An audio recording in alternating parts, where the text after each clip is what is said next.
मेरा नाम पवन है और मेरे साथ एक घटना तब हुई थी जब मैं 21 साल का था। मेरा गांव उत्तराखंड के पिंडारी ग्लेशियर के फुटहिल्स में है। पहाड़ी लोगों के लिए रात को पहाड़ों में घूमना आम बात है, पर उस रात जो मेरे साथ हुआ उसके बाद से जब भी मैं उन पहाड़ों में अकेले निकलने के बारे में सोचता हूँ तो मेरी रूह कांप जाती है। मैं 6 साल बाद गर्मियों की छुट्टियों में अपने गांव वापस आया था। मेरे आने की खुशी में मेरे बचपन के दोस्तों गिरदा और देव ने डिसाइड किया कि हम पिंडारी ट्रेक के नीचे वाले पहाड़ के झरने पर जाकर सेलिब्रेट करेंगे। हमने अगली सुबह ट्रेक शुरू किया।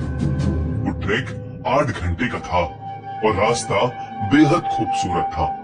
आधे से ज्यादा ट्रेक करने के बाद थकान और तेज धूप के कारण हमने सोचा कि थोड़ी देर आराम कर लें। वो जगह बहुत ही शांत थी और वहां कई सारे छोटे रास्ते थे जो अलग अलग पहाड़ों तक जाते थे। हमने गाने चलाते चलाते लंच किया और थोड़ी देर में ही हमारी आंख लग गई। लेकिन कुछ देर बाद अचानक मेरे कानों में किसी बच्चे की आवाज आई, पापा, और मेरी आंख खुल गई। मैं जब नींद से उठा तो पसीनों से तरबतर था। मैंने देखा कि आसपास कोई नहीं था और शाम भी हो चुकी थी। उस वक्त मुझे वो एक बुरा सपना ही लगा। हर तरफ शांति थी। मैंने टाइम देखा और अपने दोनों दोस्तों को उठाया। हमें सूरज ढलने के बाद रात में पहाड़ों में घूमने की आदत थी तो हम ट्रैक पर आगे बढ़ गए। हम तीनों ने अपने फोन की फ्लैशलाइट्स और टॉर्चेस जलाने की कोशिश की, पर कुछ ही देर में दोनों की बैटरीज खत्म हो गई। कोई भी और चारा नहीं था, इसलिए हमने अपने अंदाजे से एक रास्ता पकड़ लिया। हम कई घंटों तक उस रास्ते पर चलते रहे, पर चढ़ाई बढ़ती जा रही थी। रास्ता पतला हो रहा था और हम थे कि झरने तक पहुंच ही नहीं पा रहे थे। पर न जाने वहां की हवा में ऐसा क्या था कि मुझे हर समय ऐसा लग रहा था जैसे कोई मेरा पीछा कर रहा है। लेकिन मैं जितनी भी बार पीछे मुड़ता मुझे सिर्फ पेड़ और झाड़ियां ही नजर आती थीं। कई घंटों तक जंगल में भटकने के बाद हम समझ गए थे हम सही रास्ते से काफी दूर आ चुके हैं। शायद हम चलते चलते किसी दूसरे ही पहाड़ पर पहुंच गए थे। हमारे शरीर थक कर चूर हो गए थे। हमने एक सही जगह पर अपना तंबू लगा दिया, लेकिन तंबू लगाते वक्त मुझे झाड़ियों से फिर से एक छोटी लड़की की आवाज आई। ऐसा लग रहा था कि कोई छोटी लड़की मुझे कुछ बोलने की कोशिश कर रही थी, पर मुझे समझ नहीं आ रहा था।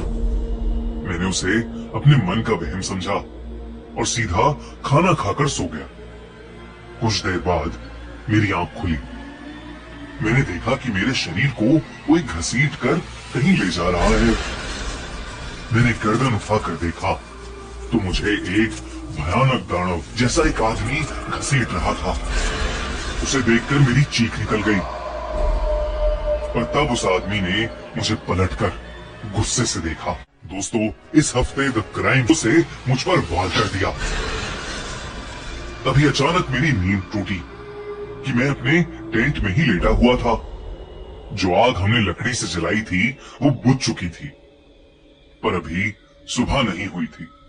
मेरी नींद उड़ चुकी थी, लेकिन मेरे बगल में देव आराम से सो रहा था। पर गिरदा टेंट में नहीं था, वो गायब था। मैं अपने टेंट से बाहर निकलकर गिरदा को तलाशने लगा कि तभी मुझे देव की चीखने की आवाज आई। मैं बहुत डर गया और तुरंत वापस टेंट में गया, लेकिन देव आराम से सो रहा था। मैंने देव को जगाकर उसे सब कुछ बताया और तभी हमें टेंट के बाहर एक परछाई दिखी। वो परछाई ठीक उसी भयानक दानव जैसी लग रही थी जैसे मैंने सपने में देखा था। देव की डर के मारे चीख निकल गई और उस दानव ने अपने पंजों से उस टेंट को चीर दिया और उस फटे हुए टेंट से अब वो साफ साफ दिखाई दे रहा था। एक बेहद डरावना चेहरा जो शायद सड़ गल चुका था।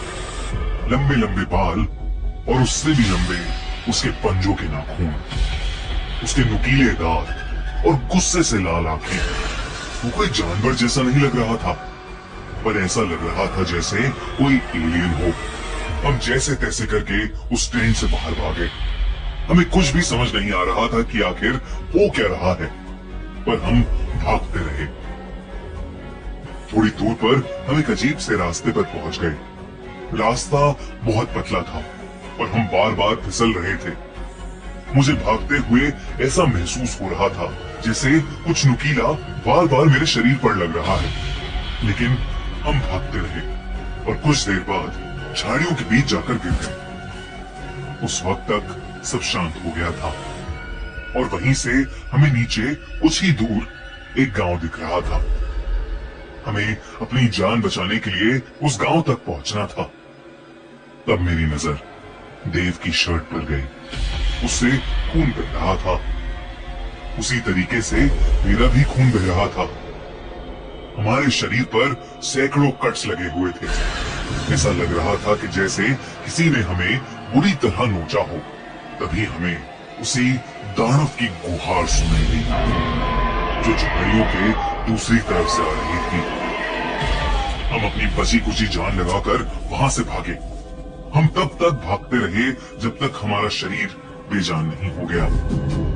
हम दोनों बहुत बुरी तरीके से घायल हो चुके थे और हमारे दोस्त गिरदा की भी कोई खबर नहीं थी। तभी मुझे ऐसा महसूस हुआ कि कोई हमारी तरफ आ रहा है। मैंने देखा तो वो एक बकरी चराने वाला था। उसने हम दोनों की ऐसी हालत को देखकर शोर मचाना शुरू कर दिया और कई गांव वाले वहां आकर जमा हो गए। उन्हें देखते ही मानो हम दोनों बेहोश ही पड़ गए। पूरी एक दिन की बेहोशी की हालत में रहने के बाद हमें होश आया। हम दोनों के शरीर पर पट्टियां बंधी थीं। वो गांव के मुखिया का घर था। होश में आते ही हमने उन्हें सब कुछ बताया। जब हमने उन्हें वो सब बताया जो हमारे साथ हुआ, तो वो थोड़ी देर के लिए शांत हो गए।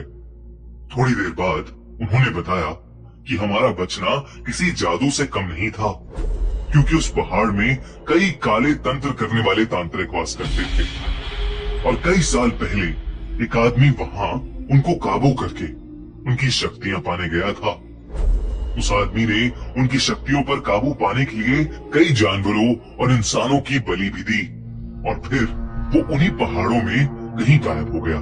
लेकिन वहां के लोग मानते हैं कि वो आदमी अभी भी काली शक्तियों की मदद से जिंदा है और उन्हीं पहाड़ियों में अपने अगले शिकार का इंतजार करता रहता है। मुखिया ने बताया कि गांव की एक लड़की खेलते खेलते वहां गलती से चली गई थी और फिर वो कभी नहीं लौटी। माना जाता है कि उस आदमी की आत्मा ने वहां उस लड़की की बलि दे दी और आज भी अगर कोई वहां जाता है तो उसके साथ भी वही होता है। उस मुखिया की बात सुनकर हमारा दिल दहल गया। हम तो बच गए थे, लेकिन उस दिन के बाद से हमने अपने दोस्त गिरधा को फिर कभी नहीं देखा। उसका सदमा आज भी हमें सताता है। मैं अब कभी भी अनजान पहाड़ों में घूमने नहीं जाता और खुद से ऐसा कोई रास्ता नहीं पकड़ता जिसके बारे में मुझे पहले से पता ना हो। तो दोस्तों, आपको हमारी वीडियो अच्छी लगी हो तो हमारे YouTube channel A1 horror stories को सब्सक्राइब कीजिए और बेल आइकन को ऑन कीजिए। धन्यवाद।